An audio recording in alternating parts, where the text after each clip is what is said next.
Good morning student, स्वागत है आप सभी का ऑनलाइन टेक क्लासेस पर।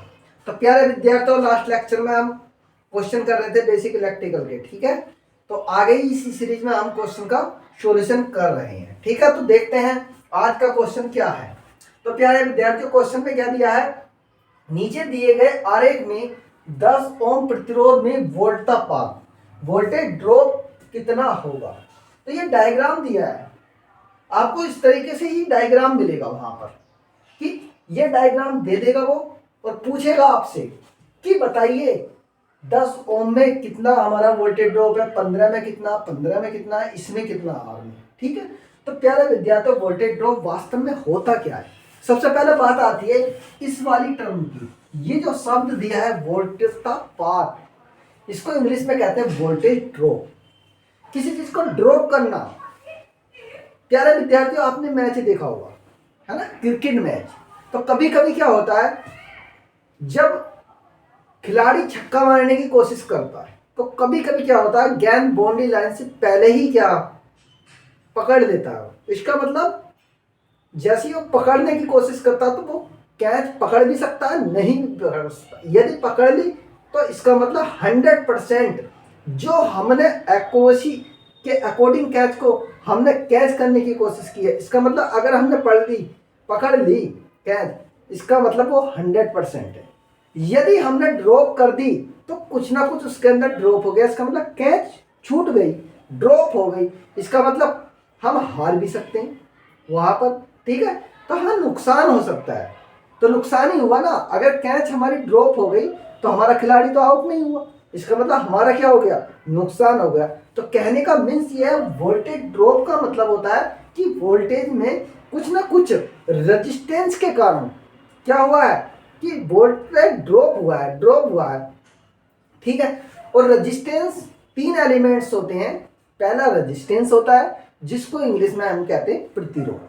ठीक है, पहले क्या होता है हमारा प्यारे विद्यार्थियों, रेजिस्टेंस होता है जिसको हम इंग्लिश में कहते हैं रेजिस्टेंस और हिंदी में कहते हैं हम प्रतिरोध।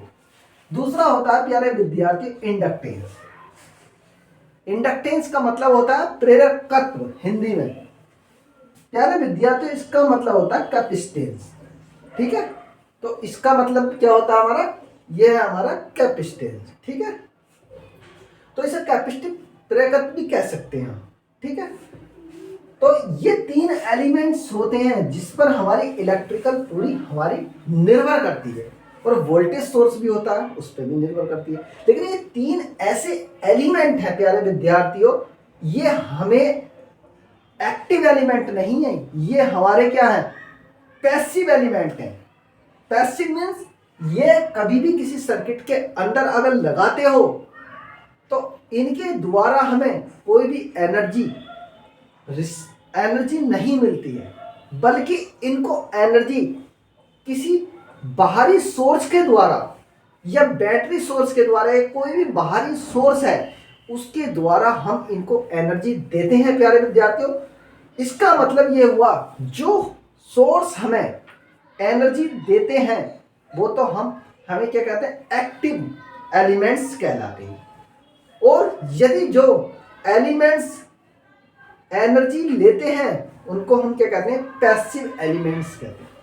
कहने का मीन्स ये है कि कभी कभी हम कोई भी वर्क करते हैं प्यारे विद्यार्थियों, कोई भी वर्क करते हैं, यदि हम बिल्कुल एक मूर्छित अवस्था में हैं तो हमें कभी कभी ये भी बोल दिया जाता है कि कैसे काम कर रहे हो यार, तुम एक्टिव नहीं हो।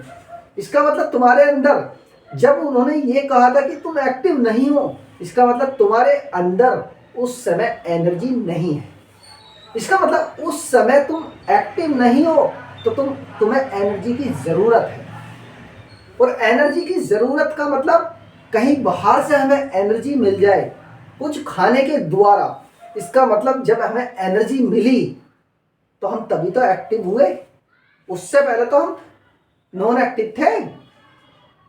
ठीक है, तो कहने का मीन्स ये है, जो एलिमेंट या जो सोर्स हमें एनर्जी दे सकते हैं मीन्स एक्टिव एलिमेंट्स, और यदि किसी बाहरी सोर्स के द्वारा किसी अन्य एलिमेंट्स को जैसे ये एलिमेंट्स आर एल सी, इन तीनों एलिमेंट्स को बाहरी सोर्स के द्वारा यदि हम सप्लाई देते हैं तो ये अपने अंदर एनर्जी कुछ ना कुछ ये तो खपत करता है और ये कुछ ना कुछ एनर्जी स्टोर करते हैं प्यारे विद्यार्थी। तो कहने का मीन्स 3 क्वेश्चन और इसके अंदर एडअप कर रहे हैं हम कि ये जो होता है सबसे ज्यादा एनर्जी लॉस करता है प्यारे विद्यार्थी। एनर्जी का लॉस सबसे ज्यादा किसके अंदर होता है?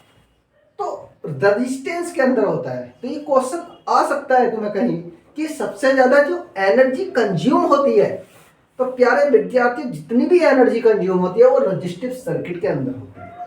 फॉर एग्जांपल, कभी आपने इलेक्ट्रिक बल्ब देखा होगा, गांव के अंदर कहीं भी लगाते हैं घरों के अंदर, तो 100 वाट का बल्ब होता है, कभी कभी 200 वाट का बल्ब होता है, ठीक है, 60 वाट का बल्ब होता है। तो कभी कभी हम कहते हैं कि 100 वाट का 200 वाट का बल्ब मत लाना। क्यों? क्योंकि 200 वाट का बल्ब एनर्जी को ज्यादा से ज्यादा कंज्यूम करेगा।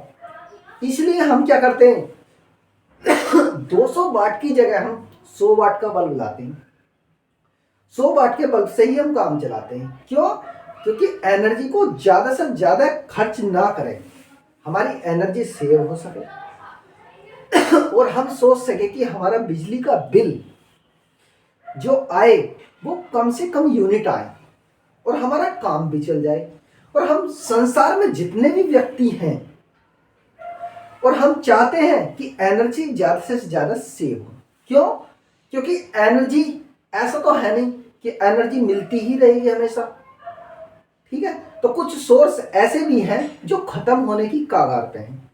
जैसे हमारा अभी पीछे आपने सुना भी होगा और अखबार में भी दिया था कि अगर कोयला खत्म हो गया तो थर्मल पावर प्लांट जो हमें एनर्जी सबसे ज्यादा, हमें बिजली का उत्पादन होता है इंडिया के अंदर, ठीक है, सबसे ज्यादा उत्पादन हमारा कोयले के द्वारा होता है, थर्मल पावर प्लांट के द्वारा। यदि कोयला ही खत्म हो जाएगा और लिमिटेड है, एक दिन तो खत्म होना ही है प्यारे विद्यार्थी, ठीक है। जिस दिन खत्म हो जाएगा थर्मल पावर प्लांट बेकार हो जाएंगे, ठीक है। तो हम एनर्जी को क्या करना चाहते हैं? सेव करना चाहते हैं। हर किसी की, आपकी इच्छा भी यही है। आप अपने घरों के अंदर एनर्जी को सेव करते हैं, चाहे आप रूम के अंदर अगर सो रहे हैं नाइट में तो आप लाइट को ऑफ करके सोएंगे। क्यों? क्योंकि बेकार ही तो जाएगी रात को। नाइट में अगर हम बल्ब जलाते हैं, रोशनी देते हैं बल्ब के द्वारा या एलईडी के द्वारा, तो वो बेकार ही तो जाएगी। इसलिए हम सेव करना चाहते हैं, जिससे कि हमें भविष्य के लिए एनर्जी को बचाकर रखना जरूरी है। तो प्यारे विद्यार्थियों, वो चाहे हम हो, चाहे आप हो, चाहे अदर पर्सन कोई भी हो, वो सभी एनर्जी को सेव करना चाहते हैं, ठीक है। तो प्यारे विद्यार्थियों, सबसे ज्यादा जो एनर्जी खर्च होती है वो रजिस्टिव सर्किट के अंदर होती है। फॉर एग्जाम्पल मैंने बताया कैसे, बल्ब बताया, हीटर बताया, इमर्सन रोड जो पानी हम गर्म करते हैं, वो सारे ही हमारे एग्जाम्पल क्या है? रजिस्टिव सर्किट के हैं। तो प्यारे विद्यार्थियों, कभी भी क्वेश्चन ऑब्जेक्टिव में पूछ सकता है, वो आपसे कह सकता है कि बताइए हीटर रजिस्टिव एलिमेंट है या कैपेसिटिव एलिमेंट है या इंडक्टिव एलिमेंट है। तो प्यारे विद्यार्थियों, ऑप्शन के अंदर हमेशा रजिस्टिव सर्किट पर ही टिक करना है, ठीक है। नेक्स्ट इसी तरीके से हमारा ये है, ये हमारे एनर्जी को स्टोर करते हैं, ये कभी एनर्जी को खपत नहीं करते, ठीक है। करते तो हैं लेकिन बहुत ना के बराबर। लेकिन सबसे ज्यादा जो खर्च करता है वो रजिस्टिव एलिमेंट होता है, ये एनर्जी को अपने अंदर स्टोर करते हैं प्यारे विद्यार्थियों। तो स्टोर करने का तरीका क्या होता है? ये इसका फॉर्मूला होता है 1/2 Li², ठीक है, जूल। तो ये हमारी मैग्नेटिक एनर्जी के रूप में, हमें क्या मैग्नेटिक सर्किट के रूप में, हमारे क्या मैग्नेटिक एनर्जी के रूप में एनर्जी को स्टोर करता है। और ये क्या करता है? हमारा इलेक्ट्रिकल एनर्जी के रूप में ये होता है 1/2 CV²। तो ये इलेक्ट्रिकल एनर्जी के रूप में हमारे एनर्जी को स्टोर करता है। तो प्यारे विद्यार्थी, ये जो सर्किट्स हैं, ये जो एल है इंडक्टिव सर्किट्स, जैसे हमारी खेतों के अंदर हम पानी से सिंचाई जो करते हैं और पानी जो देते हैं हमारे, ठीक है, सोर्स, जैसे मोटर, इंडक्शन मोटर, घरों के अंदर सिंगल फेस इंडक्शन मोटर, जो हमारी क्या है, जो पंखे वाली मोटर है, सीलिंग फैन वाली मोटर है, ये सारे एग्जाम्पल क्या है हमारे इंडक्टिव सर्किट के एग्जाम्पल। ठीक है। कैपेसिटिव जो लोड होते हैं वो संसार में होते तो हैं लेकिन बहुत कम होते हैं। ठीक है। घरों के अंदर इसका यूज, कैपेसिटिव लोडों का यूज नहीं किया जाता है। ठीक है। तो ये हमारे 3 क्वेश्चन बहुत ही ज्यादा इंपॉर्टेंट है। तो कभी भी क्वेश्चन आता है कि सबसे ज्यादा एनर्जी का लॉस क्या कौन सा एलिमेंट करता है, तो रजिस्टिव सर्किट करता है या रजिस्टिव एलिमेंट करता है प्यारे विद्यार्थियों। ठीक है। तो अब क्वेश्चन देखो कैसे। वोल्टेज ड्रॉप का मतलब होता है किसी चीज का कम होना। यदि हमने वोल्टेज दी है तो वोल्टेज ड्रॉप, वोल्टेज में ड्रॉप करना। वोल्टेज अगर हमने 20 वोल्ट दी है तो इसका मतलब इस अगर कहीं पर रजिस्टिव एलिमेंट लगा है या रेजिस्टेंस लगा है तो कुछ ना कुछ वोल्टेज उसके अक्रॉस कम मिलेगी। 20 वोल्ट से कुछ ना कुछ कम मिलेगी, वो डिपेंड करेगा कि रेजिस्टेंस कितना है। ठीक है। और रेजिस्टेंस के अंदर करंट कितनी फ्लो हो रही है वो इस पर डिपेंड करेगा। तो देखते हैं कैसे। दिए गए सर्किट के अंदर हमें क्या निकालनी है, 10 ओम प्रतिरोधक के अंदर वोल्ट का पार या वोल्टेज ड्रॉप निकालनी है। ठीक है। तो 10 ओम ये है, ये 15, तो हमें इनसे तो लेना देना ही नहीं। क्वेश्चन जो पूछ रहा है हम उसके अकॉर्डिंग चल रहे हैं। तो हमें देखो इसके अंदर पूछ रहा तो हम इसको ही लेंगे, इनसे हमें कुछ नहीं लेना। वोल्टेज ड्रॉप निकालने का तरीका क्या होता है प्यारे विद्यार्थियों, V बराबर IR। ये फॉर्मूला इतना बेस्ट फॉर्मूला है, ओम का नियम। ओम का नियम बहुत ज्यादा इंपॉर्टेंट फॉर्मूला है। ज्यादातर इलेक्ट्रिकल सर्किट के अंदर जितने भी हमारे सर्किट मिलेंगे उनको सोल्व करने में ये हेल्प प्रदान करेगा ही करेगा। V बराबर IR। ठीक है। ये हाई स्कूल में भी पढ़ते हैं, आप इंटर में पढ़ते हैं। ठीक है। और डिप्लोमा ITI में भी पढ़ते हैं। ठीक है। तो प्यारे विद्यार्थियों V बराबर IR। अब हमसे पूछा है 10 ओम प्रतिरोध, तो 10 ओम कौन सा, ये वाला। इसके अंदर हमें करंट कितनी दी है, देखो 1.5 मल्टीप्लाई R की वैल्यूज कितनी है हमारे पास, 10। ठीक है। और हम इसको खत्म करना चाहते हैं, इससे ये कट जाएगा, डायरेक्ट काट सकते हैं, लेकिन हम ऐसे नहीं काट रहे। हम आपको बता रहे हैं कि इसको काटने का तरीका V बराबर 1.5 गुणा 10। ठीक है। पॉइंट के बाद एक ही अंक है तो एक 0 लगा दो, इससे ये कैंसिल आउट हो। हमारे पास क्या बचा, V बराबर 15 वोल्ट। तो प्यारे विद्यार्थियों वोल्टेज तो हमें कितनी मिल रही थी, 20 वोल्ट मिल रही थी। उस 20 वोल्ट के द्वारा हमें करंट कितनी मिल रही थी, 1.5 एम्पियर मिल रही थी। लेकिन आगे एक रेजिस्टेंस कनेक्ट है 10 ओम, कुछ ना कुछ उसने अपने अंदर एनर्जी का लॉस किया है। ठीक है। जब एनर्जी का उसने लॉस किया है तो कुछ ना कुछ उस रेजिस्टेंस के अंदर वोल्टेज का मान कम तो होगा ही होगा। तो वोल्टेज का मान अगर कम है तो उसको ही हमने क्या कह दिया, वोल्टेज ड्रॉप कह दिया। तो क्या है विद्यार्थियों, हम दे तो रहे थे 20 वोल्ट, दे तो रहे थे हम 20 वोल्ट, उसके द्वारा करंट हमें मिली 1.5 वोल्ट एम्पियर, सॉरी। आगे एक रेजिस्टेंस मिल गया। रेजिस्टेंस का मतलब प्यारे विद्यार्थी यही होता है किसी प्रतिरोध, प्रतिरोध का मतलब रोध करना किसी चीज का, और रोध किसका करेगा, करंट का फ्लो होने का। ठीक है।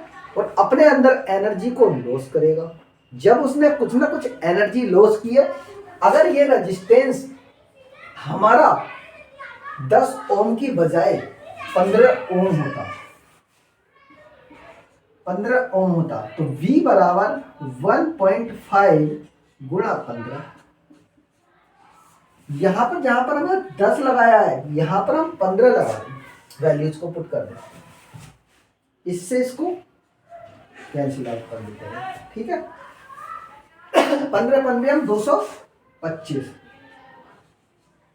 225 प्यारे विद्यार्थी। और ये कितना हमारा आता है?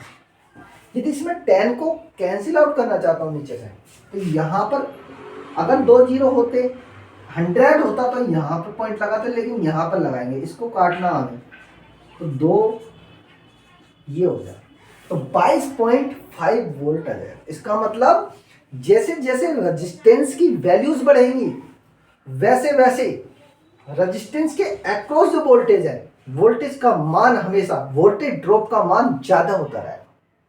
अगर वोल्टेज ड्रॉप ज्यादा हो रहा है, इसका मतलब हमें तो नुकसान है। अगर हम रिसीविंग एंड पे अगर प्राप्त करना चाहेंगे कोई चीज को, वोल्टेज को अगर हमने सेंड किया है 20 वोल्ट को, और रिसीविंग एंड पे अगर हम सेंड करेंगे और रेजिस्टेंस का मान बढ़ता ही चला जाए, तो हमें तो वोल्टेज का मान बहुत कम प्राप्त होगा। इसका मतलब एफिशिएंसी हमारी डाउन हो जाएगी। किसी भी सर्किट की बात कर रहे हैं इलेक्ट्रिकल, ठीक है। तो प्यारे विद्यार्थियों, यहाँ पर वोल्टेज ड्रॉप का मान बढ़ गया, और वोल्टेज ड्रॉप का मान कम से कम होना चाहिए, ठीक है। तो प्यारे विद्यार्थियों, इसी तरीके से हम क्वेश्चन को सोल्व करेंगे, और क्वेश्चन का आंसर हमारा कितना हो गया? V बराबर 15 वोल्ट हो गया, ठीक है। वोल्टेज ड्रॉप हो या वोल्टेज हो, ठीक है तो V बराबर IR ही, तो वोल्टेज का मात्रक भी हमारा वोल्ट में आता है, और वोल्टेज ड्रॉप का जो मान आएगा वो भी हमारा क्या? वोल्ट में आएगा। प्यारे विद्यार्थियों, इसी तरीके से हम क्वेश्चन का सॉल्यूशन करेंगे। तो हम हर एक क्वेश्चन का पोस्टमार्टम करते हुए चलेंगे। प्यारे विद्यार्थी, ये जो सीरीज चल रही है, ये हम बेसिक इलेक्ट्रिकल इसलिए कर रहे हैं क्योंकि यदि आप इलेक्ट्रिकल इंजीनियर हैं, ये इलेक्ट्रिकल से टेक्नीशियन हैं, ठीक है, जूनियर इंजीनियर हैं या असिस्टेंट इंजीनियर हैं, कुछ भी हैं आप, अगर आपको बेसिक इलेक्ट्रिकल की नॉलेज नहीं है तो आप किसी भी सर्किट्स के अंदर current, voltage, power, resistance, conductance, ये सारी वैल्यूज फाइंड आउट नहीं कर सकते। यदि आपसे बेसिक इलेक्ट्रिकल इंजीनियरिंग आती है तो आप किसी भी इलेक्ट्रिकल सर्किट्स के अंदर, चाहे वो मोटर हो, चाहे जनरेटर हो, चाहे हमारा इलेक्ट्रिक बल्ब हो, चाहे हमारा इलेक्ट्रिक फैन हो, चाहे हमारा हीटर हो, चाहे इमर्सन रोड हो, प्यारे विद्यार्थियों, हम अपने घर के अंदर जितने भी इक्विपमेंट्स हैं, हम उनको काउंट करके ये बता सकते हैं कि ये कितनी पावर ले रहा है। हम ये बता सकते हैं हमारे घर के अंदर प्रत्येक एलिमेंट्स के अंदर कितनी करंट फ्लो हो रही है। हम ये बता सकते हैं कि इलेक्ट्रिक बल्ब हमारा कितने वोल्टेज पर रन कर रहा है। हम ये बता सकते हैं कि जो पंखा है वो हमारा कितने वोल्टेज पर रन कर रहा है, कितनी पावर ले रहा है, कितनी एनर्जी ले रहा है, ठीक है। तो प्यारे विद्यार्थियों, कभी भी हम अपने घर की यूनिट को भी फाइंड आउट कर सकते हैं कि यदि हमारा लोड इतना है, लोड मीन्स होता है मेरे प्यारे विद्यार्थियों, किसी इक्विपमेंट को कह सकते हैं।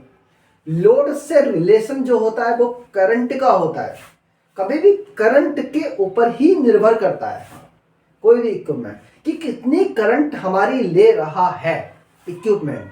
तो हम अपनी घर की यूनिट भी निकाल सकते हैं, लेकिन हमें सारी चीज़ों का पता होना चाहिए कि पावर कितनी है, वोल्टेज कितनी है, करंट कितनी है, ठीक है, रेजिस्टेंस कितना है।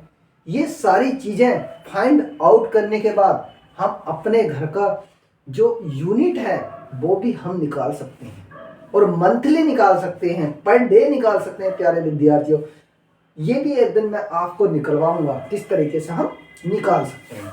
तो इसी तरीके से प्यारे विद्यार्थियों, हम क्वेश्चन का सॉल्यूशन करते चले जाएंगे। नमस्कार।